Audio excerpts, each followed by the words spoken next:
We are going to go on our lecture, and our second topic is closely related to what you have heard on the previous lecture. On the previous lecture, you have been listening to material dealing with periods of childhood. And Professor Dr. Tatiana have told you that very interesting and extremely important period of childhood is neonatal period. You know that actually it's one of the most even important periods, because here we have unique processes of adaptation. Adaptation to principally new conditions of existence. Yeah, because inside the womb, the environment was principally different. And when it was very dark, it was very calm, it was some kind of relaxation, no pressure irritation, no temperature irritation, no sounds irritation. Yeah, everything was very, very comfortable for in general existence. But since the child is coming out, and when especially he comes out of the womb, he starts to experience a great amount of different sorts of triggers. These are tactile triggers, sound triggers, temperature triggers. This is in general great amount of stress, high level stress in the child. And in order to adapt to new, principally new environment for a child, many different processes occur in his organism, and this adaptation is reflected in so-called transitory conditions. We call them also physiological or borderline conditions. Why are they in general called physiological? Because this is not pathology, because this is absolutely normal condition, and they will live as far as this certain system or organs will be adapted to new environmental conditions. And also another name, borderline, it reflects that these conditions developed on the border between intrauterine existence and extrauterine existence. So let's discuss them, how they in general can adapt. So the first group, we may say, we will group them, and we will group them in several groups, yeah, and we will discuss them in the groups. So the first group of condition is called hormonal crisis. What is hormonal crisis? The thing is that when the child is inside the womb, the child undergoes influence of maternal hormones, estrogens. And of course, the first organs of the fetus which underlies this influence, these are sexual glands, endocrine organs, yeah? When the child is coming out, this is no more influence of the estrogens of mother. And that is why those target organs which I meant here, they start to react on this refusal. So first of all, we will have changes from these target organs. So what are they? The most widespread and the most common condition of hormonal crisis is mammary gland swelling, physiological mastopathy. You said that it develops on 3rd, 4th days of life, and it is reflected in enlargement of mammary glands, which reaches its peak on 5th to 10th days of life, and is always symmetric with no change of skin over the glands. Why is it so important to remember that?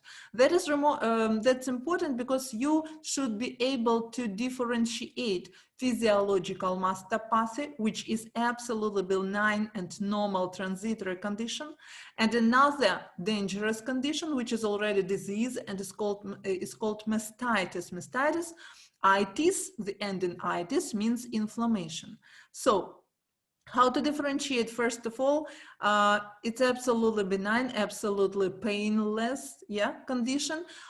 It's not, enlargement doesn't exceed 2 centimeters in diameter. Mammary glands are swollen, but if you press upon, nothing is discharged, or sometimes small amount of greyish and whitish content is discharged. This condition doesn't require any specific treatment and will leave with no traces in a few days. If we're talking about mastitis, it's already inflammation, it's already pathology, and usually it is accompanied by more significant enlargement of the mammary gland, which is more than 2 centimeters. Secondly, it's painful. It is accompanied by reddening of the skin and even sometimes local hyperthermia. If you can see it well here, so that is physiological mastopathy, how it looks like. I would like to admit that it's not typical exclusively for girls. This is condition which is typical for both boys and girls. The second condition of hormonal crisis is called desquamative vulvovaginitis, and it is presented by gray and white mucus discharges from genitals occurring in 60 to 70% of girls during first 3 days of life, and gradually shading in 1-3 days in general. Really, so this condition is typical for girls, and it's also transitory and benign condition you shouldn't be afraid of because it's absolutely normal. And the next condition, which is closely related to previous one, is called vaginal metrorrhagia. It develops in 5 to 10% of girls on 5th 8 days of life, lasts for 1-3 days, makes, and in general, the quantity of blood, because metrorrhagia means discharging of blood, it shouldn't be more than 1 milliliter, it's maximum, and never requires any treatment. Sometimes this is microscopic blood present, and you will never see it, for example, on the surface of diapers or pampers, but if you investigate the content from desquamative vulvovaginitis, if you take and make a sample and microscope this sample, you will find out small amount, several erythrocytes here, which reflect also metrorrhagia, but which is presented in very small amount of blood, just several erythrocytes. So here is the last sentence here. That's what I've told you, that usually these two conditions, desquamative vulvovaginitis and vaginal metrorrhagia, they come together. So they accompany each other. So that is how desquamative vulvovaginitis looks like. So you see a small amount of whitish discharges. Sometimes color may be grayish, and sometimes accompanied also with discharges of some amount of blood. The next condition, that's Milia, and it's presented by white and yellow 1 to 2 millimeters nodule elevated over the skin and localized on wings and bridge of child's nose, on the forehead, chin, sometimes, which is more rare, but it also may be sometimes all over the body. So it's caused by accumulation of sebaceous gland secret due to the blockage of the excretory ducts. It may be present in about 40% of newborns and lives in 1 to 2 weeks with no special treatment. You will see on the pic how they look like. The second and all the next conditions are relatively rare. That is why I didn't give a profound description of each of them, and we will just list them.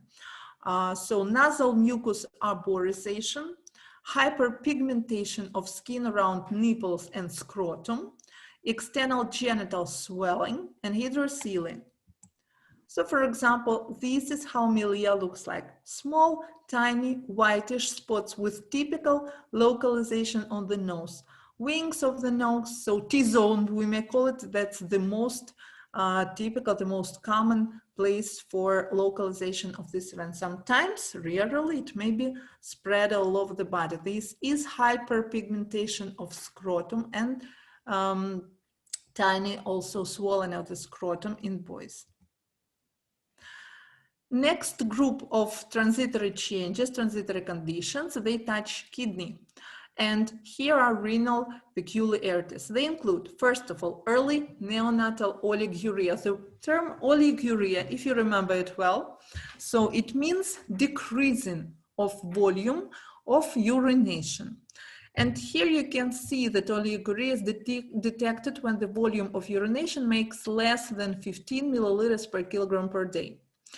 You see that only 2/3 of all newborns urinate during the first 12 hours after the birth. All others don't have urination at all.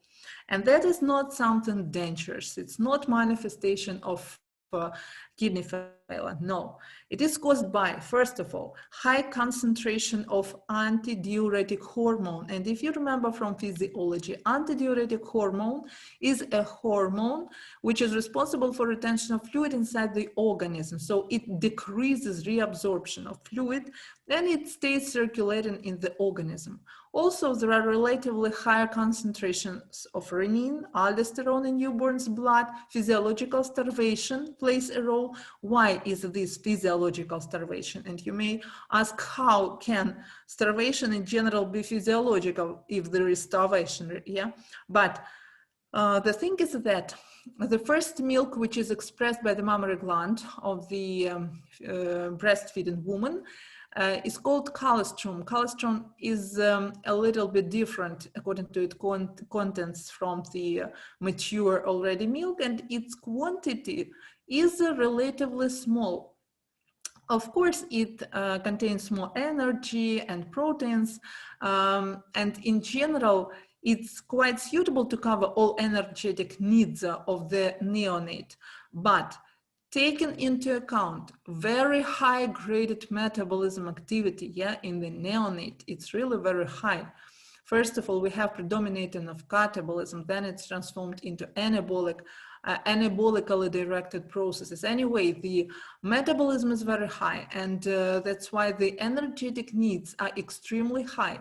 And sometimes these even being high in calories, colostrum, which is expressed in quite small amount, can't completely satisfy, completely cover all those incredibly high needs of neonates in energy. So this is called physiological starvation. Of course, it doesn't last for a long period of time because the expression of colostrum and then mature milk adapts according to the needs of the child. The child starts to suck that amount of milk which he really needs, and everything is regulated later on. But in general, during first day or 2 days, it may be really physiological starvation present. And also remarkable losses of fluid take place. They are called perspiratio insensibilis.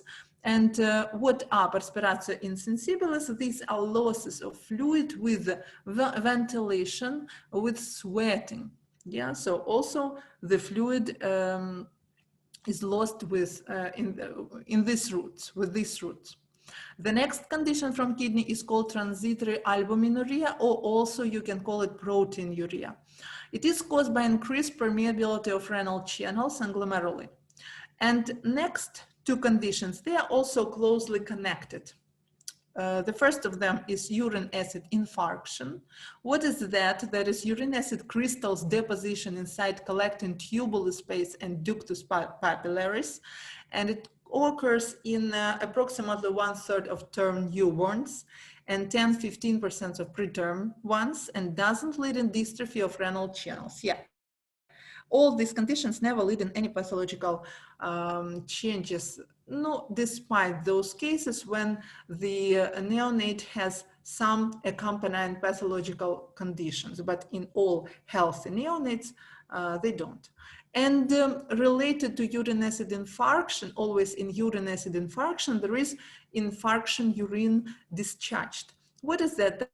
That's what, when you see some spots of brick-like or dark orange color on the diaper or pampers of the child. They are related to that.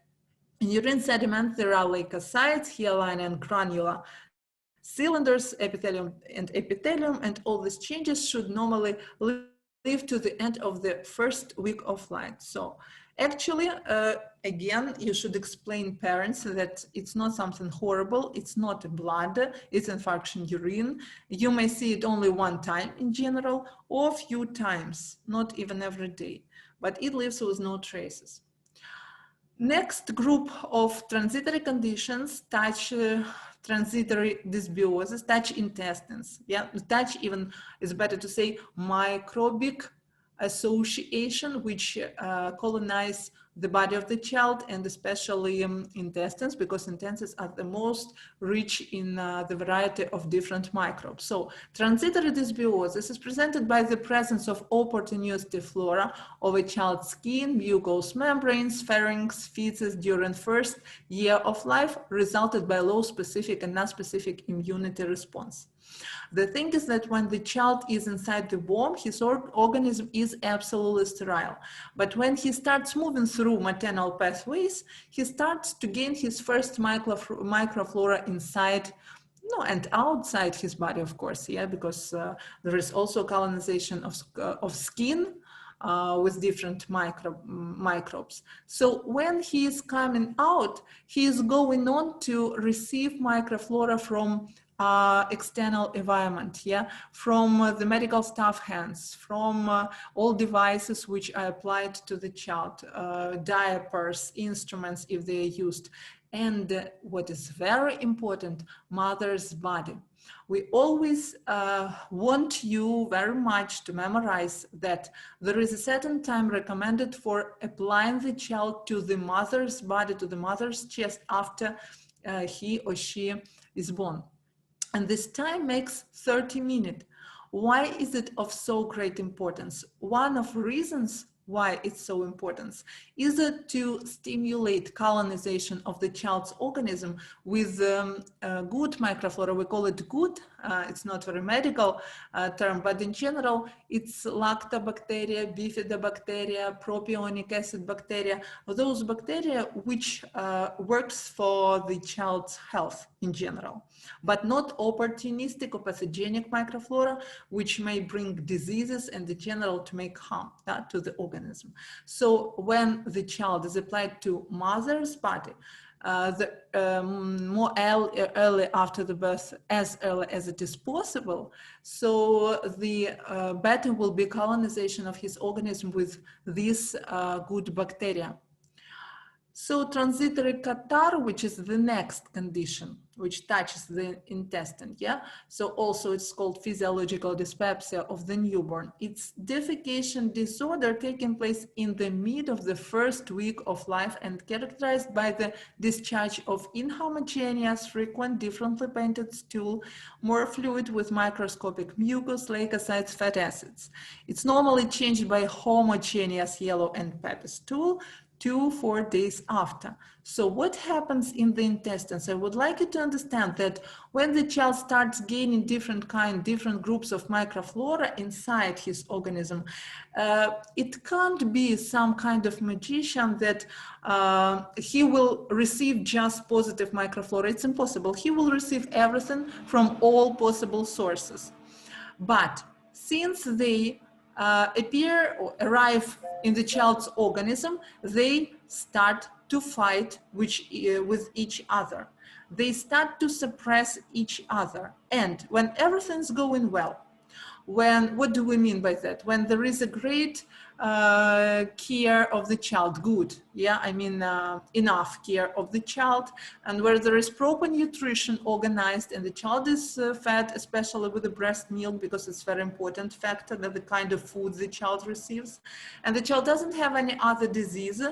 In this organism, his good bacteria will defeat bad bacteria and will colonize the intestines. And since this moment, the stool will be changed by homogeneous yellow pepper stool, and you will understand it, seeing it on the child's pampers. For example, here from the left, you can find out meconium, how it looks like. This is the first stool, and usually it's present once. It contains leukocytes, amniotic fluid, which was swallowed by a child, and some epithelial cells rests now, which is discharged from the intestines during first day of child's life. From the right, you can find out how this fits is typical for transitory physiological dyspepsia or transitory catarrh of the intestines look like. You see, it's not homogeneous. It's not painted in one color. It contains undigested participles, some greenish parts, yeah? So it looks like no, it corresponds, we can say, it corresponds to that phase of fight between bad bacteria and good bacteria. And again, the same, it is repeated, the picture. From the left, it is the same from the previous slide. And from the right, you can find out how feces look like when there is already normalization of defecation, normalization of microbiome inside the intestines, when lactobacteria, bifidobacteria, and propionic acid bacteria had defeated, yeah, the representatives of opportunistic and pathogenic microflora, and the feces have been turned into homogeneous, one-colored, with no leukocytes, not so much fatty acids and sites, and so on and so forth. Transitory body weight loss, very important condition because it's very widespread and also is present among predominant majority of neonates. It develops on 35th days of life. And here we have one moment to understand. The thing is that body weight loss may be not just typical for physiology, maybe not just physiological. It also may testify and accompany in general some diseases. So how can we understand that this certain body weight loss in this certain child is not pathological, but is just a transitory condition? So the answer is, first of all, the gradient of body weight loss. It should never be more than 10%. If it's more than 10%, find out the reason why the child has lost so much of his body weight. And secondly, general condition of the child and any evident signs of not well-being. Then, if to understand why the child is losing his weight, we again should remember about perspiratio insensibilis, again, the losses with ventilation and sweating, dehydration, starvation, do you remember we have discussed it, not stable lactation, still again it's related to starvation, physiological starvation, and meconium discharge. Also, when there is falling out of the umbilical cord, also it gives us some minus to the body weight, of course. Restoration of body weight takes place in average up to 7 to 10 days of life, sometimes a little bit later to the end of the second week of child's life.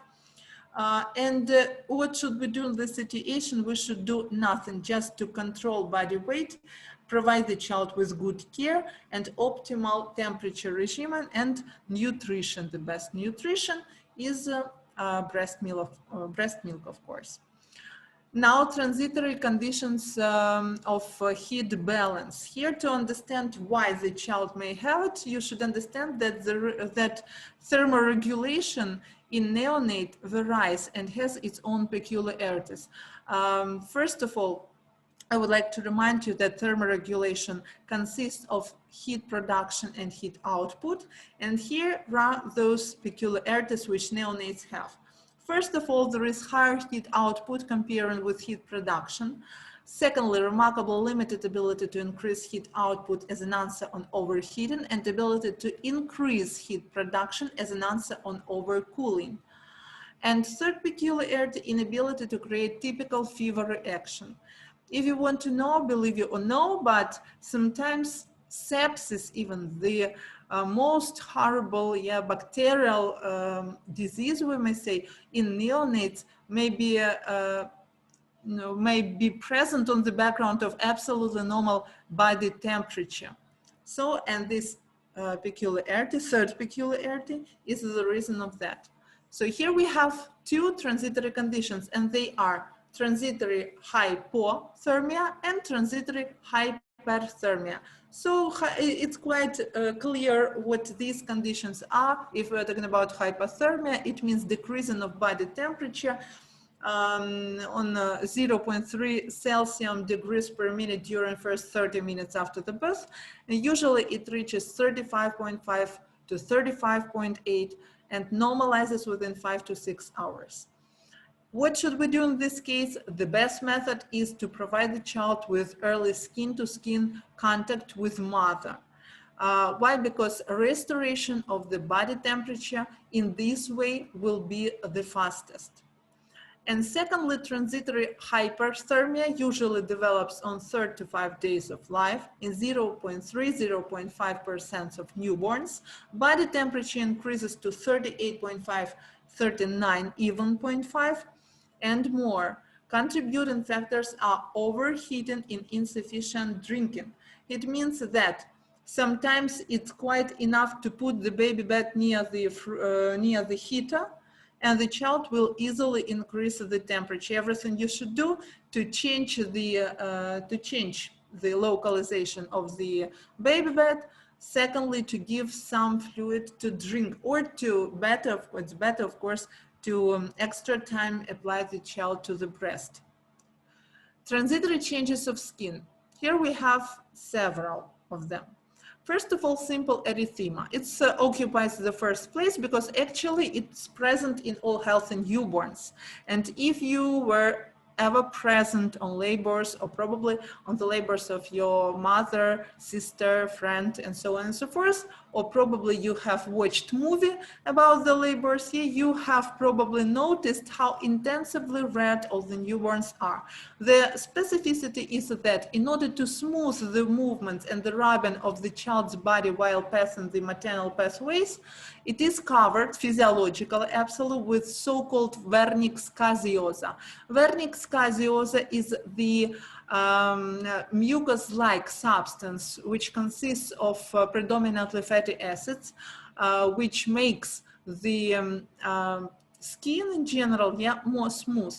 And it has grayish color. As far as the child is born, usually the doctor removes this vernix caseosa, and thanks to this removal, due to this removal, there is intensive stimulation of mechanoreceptors on the surface of the body of the child, and due to this irritation, the skin reacts with very intensive bright reddening of the skin. So this skin is generalized, is present everywhere, and it is called simple erythema. In very short perspective, it's approximately second to third day, it is changed gradually with physiological desquamation of skin. And you see it on the second position. It's also one of physiological transitory conditions. So physiological desquamation of skin is a peeling of skin, which changes simple erythema, and it looks like an extremely dry skin in general. It also doesn't require any specific methods to reduce it, because it leaves with no traces in 1 to 2 or 3 days. The next position is occupied by a labor tumor, and the conditions, this condition is not so horrible like its name. It's not tumor, of course, by itself. You know, according to the mechanic of the labors, when the amniotic fluid is when the amniotic sac is ruptured and amniotic fluid leaves the amniotic sac, the first phase of the labor start, and the head of the fetus, because it's still fetus, while it's still there, not here, outside. So his head is very tightly attached to the bones, mother's bones of the pelvis. And that part which stays, which actually is presented, is going to leave the womb first. That part which is attached, by the bones. What does that mean? If there is some kind of pressure upon the soft tissues, so it means that capillary and the general veins, all vessels will be also a little bit compressed. So it will be a kind of swelling of these soft tissues in this presenting part. And when the child is coming out of the maternal pathways, you can find out that that part which had been presented and tightly pressed to the bones of the mother pelvis, it will be a little bit swollen. So it is called labor tumor, but it's not something harmful, because in 1 or 2 days it will leave with no traces.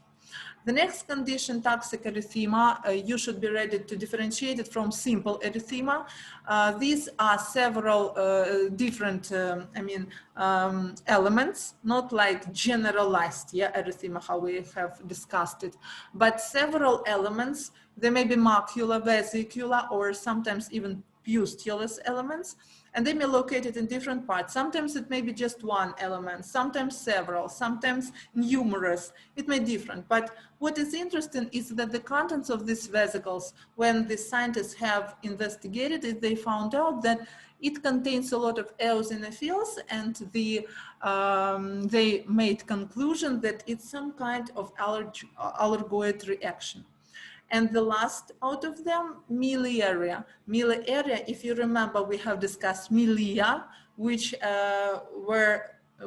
was blocked sebaceous glands. Here we have blocked sweat glands.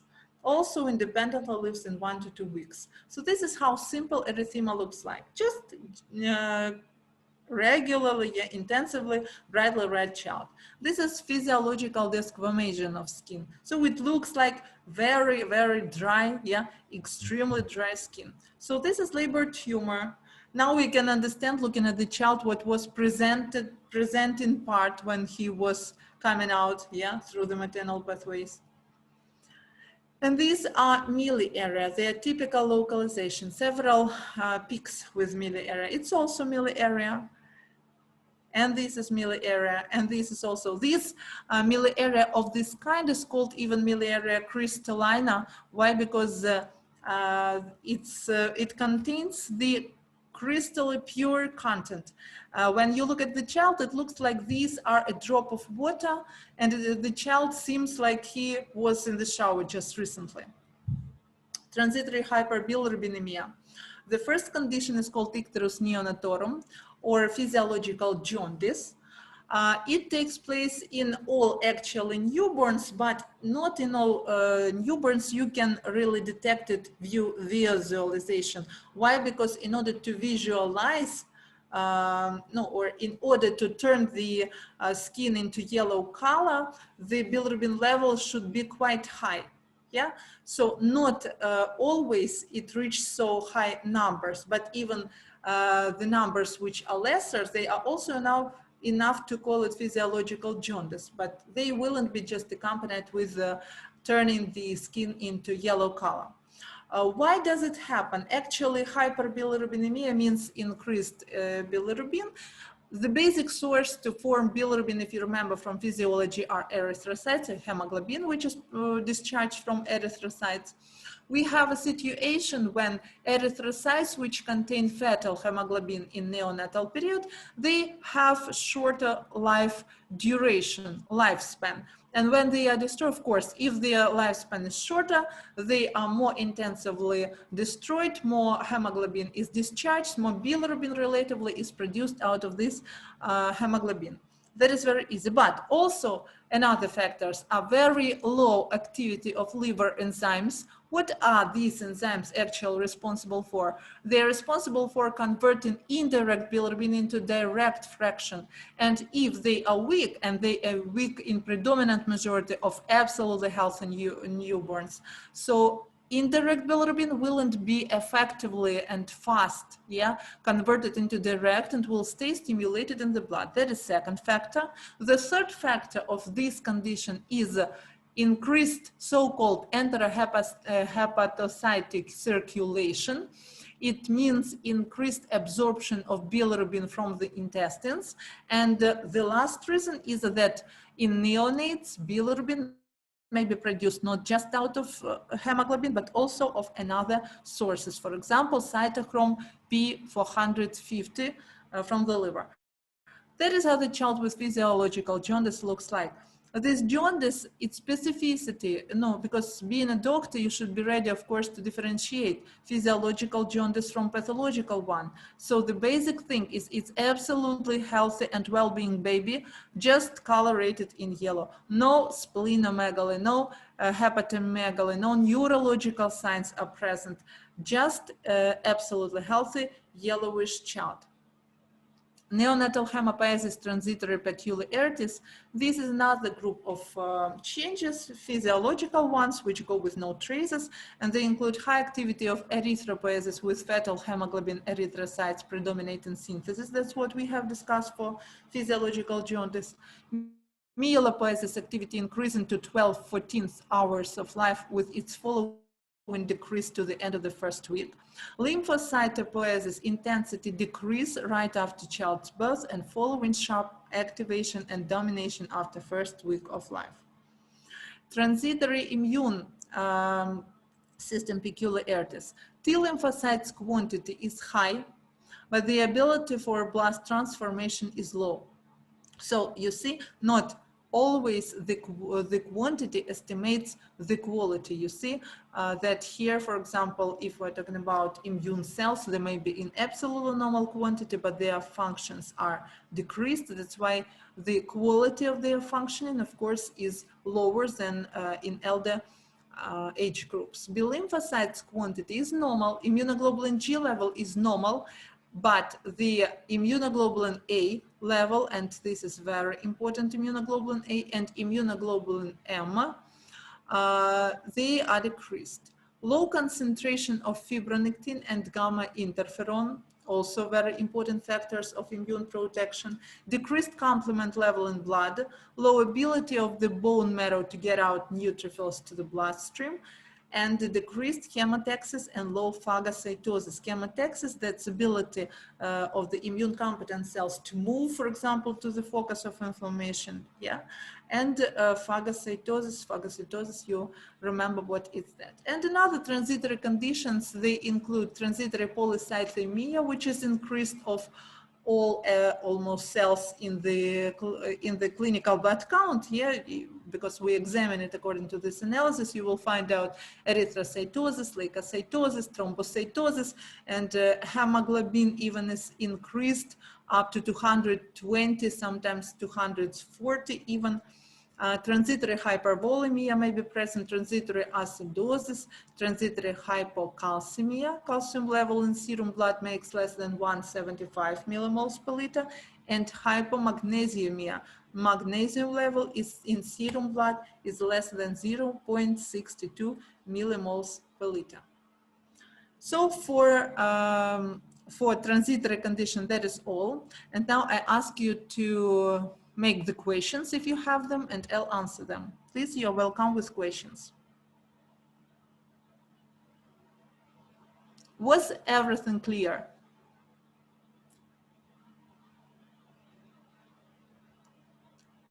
Is anyone here?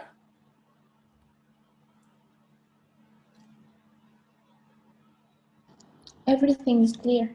Everything is clear. So you don't have any questions? No. No. Okay. So I didn't do it, but I would like to congratulate you with the beginning of the studying year, to greet you at our department. You will be here with us up to the end of your study at this university, because 4th, 5th, 6th years of study, they all include the cycle of pediatry. I hope that pandemic will be finished soon, and you will have classes offline, and very hope that at least the next semester you will be able to visit the patients, to work with them. Up to next semester you will be already equipped with all necessary skills and knowledge. So that's why I sincerely wish you good luck